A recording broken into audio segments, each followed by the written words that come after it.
Jesus has just raised Lazarus from the dead. And now at the end of John's Gospel, chapter 11, we see what the effect that has on the Jewish people.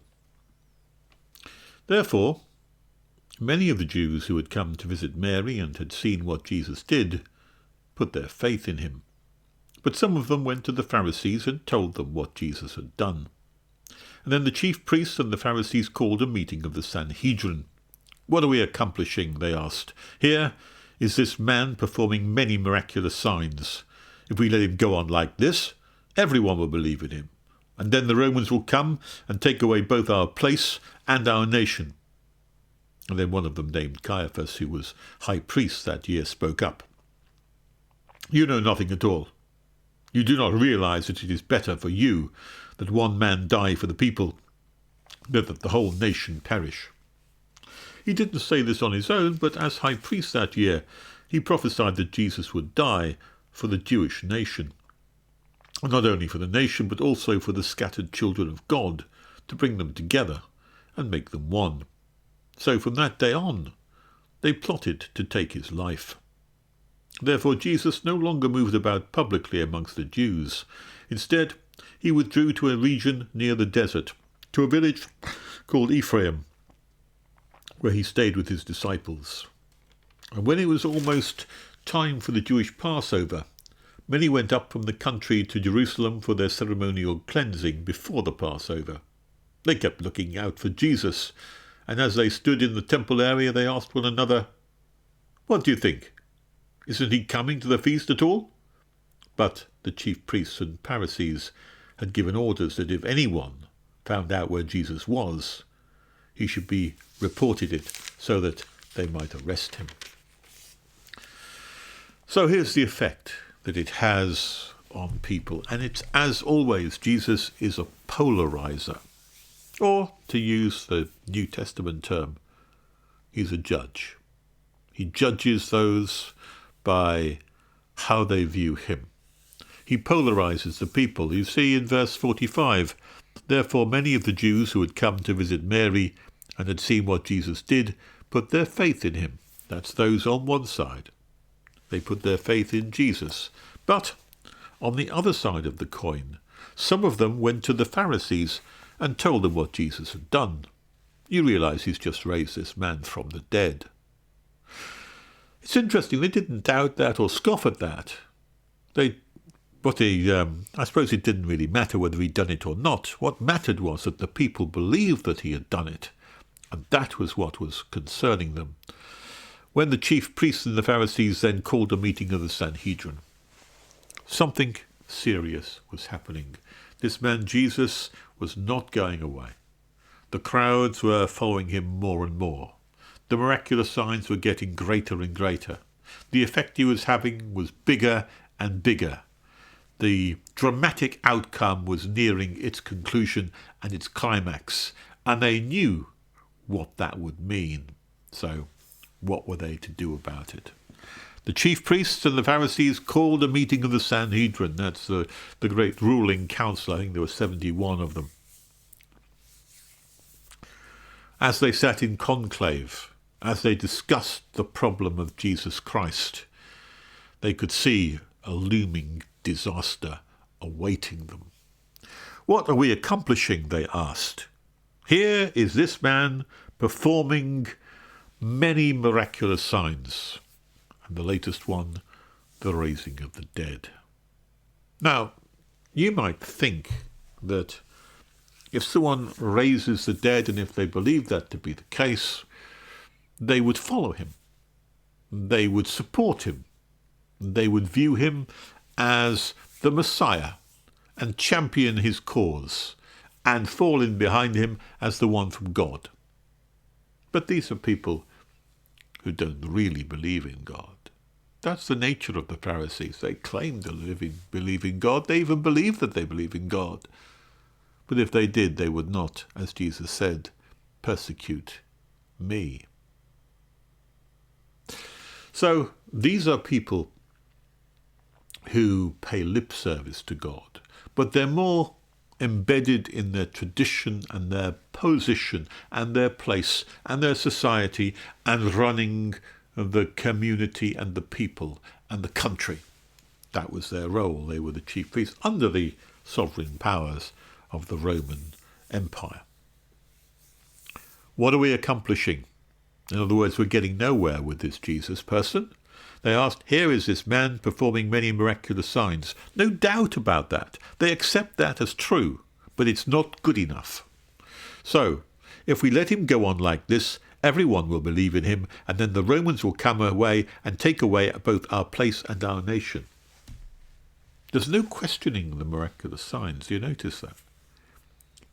But despite that, despite the fact that he is performing miraculous signs, and they accept it, despite that fact, despite the words of this man being like anyone else, despite that, there's one bigger thing in their minds, bigger than even the Christ coming from God.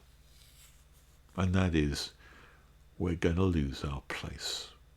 The Romans will come and crush us, and no Messiah can save us from that. We're up against reality here. Yes, he might even be the Messiah. Yes, he might even raise people from the dead, but what is that compared to the might of Rome? What is that to a Roman legion coming here? What is that to them destroying everything that we know about and trust in? The destruction of our temple, the destruction of our way of life, the destruction of the people and our nation. They'll take that all away from us. And no Messiah is going to stop them from doing that. No one man. Yes, he might rise up the people. And what will happen to the people who are risen up? They will be crushed by the power and the might of Rome. No matter who he is, even if he is the Messiah, he's come at the wrong time, and he cannot do anything to overthrow the Roman authority. He's got the whole might of the Roman Empire against him. He cannot do anything. We must be pragmatic here. We must make sure that doesn't happen. That's the way they're thinking here. One of them, named Caiaphas, who was the high priest, spoke up and said, "You know nothing at all." What's he mean by that? He means that if you think that we're going to allow our nation and our place to be taken away, you understand nothing. We're not going to allow that to take place. You know nothing at all because you do not realize it is better for you that one man die for the people than that the whole nation perish. Now, in other words, the solution is in our hands. This man, Jesus, has to be done away with. Despite him having the adulation of the crowds, they don't understand the danger that they are in. It's either we take Jesus, put him away, have him killed and disposed of, or the entire nation will suffer and be destroyed. It's one or the other. Take your pick. And we're not going to allow the whole nation to be pulled down by the might of Rome. Therefore, the one man has to go. The one man has to be sacrificed for the sake of the nation. And it's interesting that John says here, he didn't say this on his own, but as the high priest that year, he prophesied that Jesus would die for the Jewish nation. And not only for the nation, but also for the scattered children of God, to bring them together and make them into one. So this has the ring of truth. This is what the chief priest said. Didn't say it on his own, but somehow or other his words carry the weight of prophecy here, carry the idea that this is exactly, or inadvertently he said it. And because he was inadvertent, and John makes it clear that it was inadvertent, what that means is that, to my mind, these were the authentic words of Caiaphas. Not meant, but understood properly. This is how they can be interpreted. The idea of one man dying for the nation, and not just for the nation of Israel, but also for the scattered children of God, to bring them together and make them as one. Now, if you didn't understand who the sheep were in chapter 10, where Jesus said, I have other sheep that are not of this sheep pen, I must bring them also. They too will listen to my voice, and there will be one flock and one shepherd. If we didn't understand that at the time, then we do now. Because here what you have is Jesus would die for the Jewish nation, this sheep pen, but not only for the nation of Israel, but also for the scattered children of God, to bring them together and make them one. That's the idea of bringing the sheep into the other sheepfold. You know that those two passages are commenting upon each other, because the same idea of unity, one flock, one shepherd, bring them together as one, is uniting that idea together. So it is indeed the one sheepfold is the nation of Israel, and the other sheep that he speaks of are those who are the scattered children of God, to bring them together wherever they might be on the face of the earth.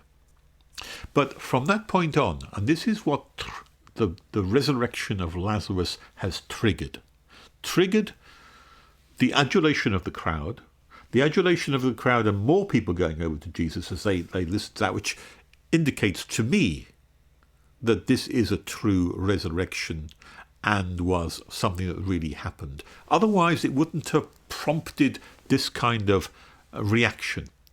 The reaction of the Sanhedrin getting together, and from this point on it says, that day they plotted to take his life. Why? Because it's expedient that one man should die for the nation. And all of that flows irresolutely from the death of Lazarus. There's a link which is forged. Lazarus's death. More people go on to take up Jesus' cause and believe in him. The Sanhedrin hear about it and form a special meeting to deal with Jesus because of that upsurge in Jesus. And then, because of that, they make a decision that it's better for one man to die than for the whole nation to perish. So, from that day on, they plotted to take his life. And this is not far from the Jewish Passover. Therefore, Jesus no longer moved about publicly among the Jews. Instead, he withdrew to a region near the desert, to a village called Ephraim, where he stayed with his disciples, hidden out of the way. Why? Because his time had not yet come, but it was coming soon, and it was coming with the Passover. And when it was almost time for the Jewish Passover, many went up from the country to Jerusalem for their ceremonial cleansing before the Passover. Now, Jesus had been at the Passover every time. He always came to the Jewish Passover because it's part of the requirements of what a good Jew does. And the ceremonial cleansing takes place before the Passover, and they kept looking out for Jesus because they expected to see him. But they didn't say him. What do you think? Isn't he coming? Isn't he coming to the feast at all? But the chief priests and Pharisees had given orders that if anyone found out where Jesus was, he should be report it so they might arrest him. So here we have the final stage in this unhappy drama. This idea that Jesus was withdrawn, but only temporarily, because he is timing his own death to give himself up to just the right time. He's timing it for the Passover. He's going to give himself up voluntarily just at the Passover time, when that lamb was being slain in order to save the people from their sins. And Jesus is saying to everyone here at this Passover time that I am the Paschal Lamb. I am the sacrifice for sins. I will save the people from their sins. And so that is something which is being kept in check until the right time comes. And the time is coming very soon.